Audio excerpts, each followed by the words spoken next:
ഒരിടത്തൊരു പാർവതീദേവി. യൗവനയുക്തിയായ സ്ത്രീകളെപ്പോലെ രജസ്വലയാവുന്ന ഒരു ദേവി.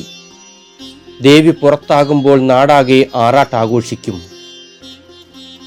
150 മീറ്ററുകൾക്കപ്പുറത്ത് സംപ്രീതനായിരിക്കുന്ന മഹാദേവൻ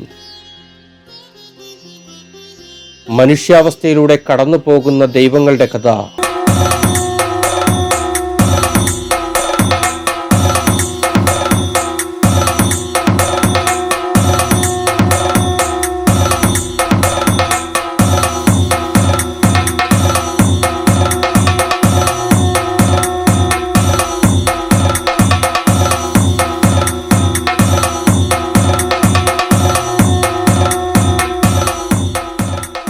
യൗവനയുക്തകളായ സ്ത്രീകളുടെ സ്വാഭാവിക ശാരീരിക പ്രക്രിയയാണ് മാസമുറ.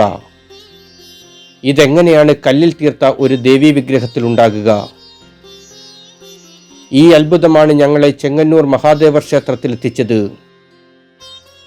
മുറതെറ്റാതെ രജസ്വലയാവുന്ന ഒരു ദേവീ വിഗ്രഹം.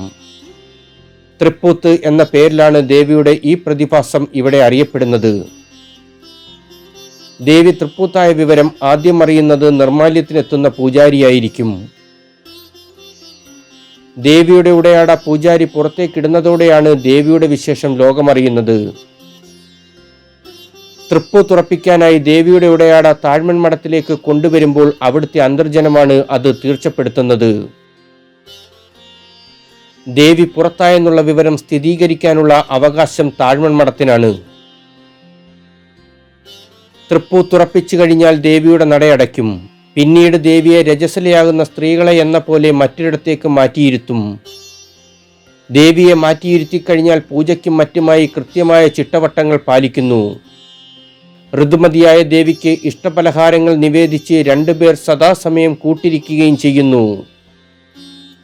ദേവി തൃപ്പൂത്താവുമ്പോൾ ധരിക്കുന്ന ഉടയാടകൾക്കും ആവശ്യക്കാർ ഏറെയാണ്. എത്ര വില കൊടുത്തും ഈ ഉടയാടകൾ സ്വന്തമാക്കാൻ വിശ്വാസികൾ മത്സരിക്കുന്നു. 2030 വരെയുള്ള ഉടയാടകൾ വിശ്വാസികൾ ബുക്ക് ചെയ്തു കഴിഞ്ഞു. തൃപ്പൂത്താവുമ്പോൾ ദേവി ധരിച്ച ഉടയാടകൾ വീട്ടിൽ സൂക്ഷിച്ചാൽ സൽസന്താനങ്ങളും സമ്പൽ സമൃദ്ധിയും ഉണ്ടാകുമെന്നാണ് വിശ്വാസം.